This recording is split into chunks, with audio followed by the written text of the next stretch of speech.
If you could only prune a tree one time, the best time to do it is at planting, when the tree is still small, doesn't require any large equipment, and it's easy to get in here and remove any crossing limbs, improve structure, and remove any defects.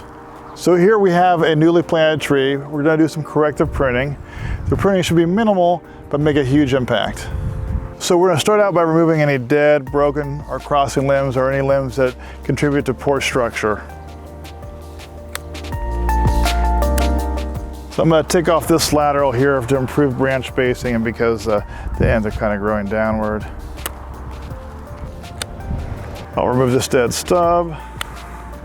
So now we're going to make the most important structural pruning cut on this tree. We're going to restore this to a central dominant leader. You can see right now this tree has developed 2 upright stems, and really that's the weakest stem attachment, is to have the 2 stems that kind of meet in a tight V-shaped union.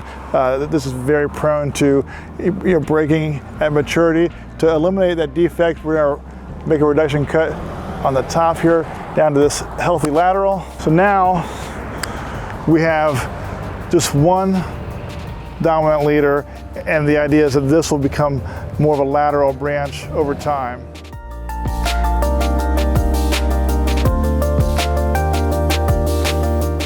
We want to be cautious to not over prune. There's not a specific number of cuts that need to be made. The overall goal is to remove the different defects we talked about.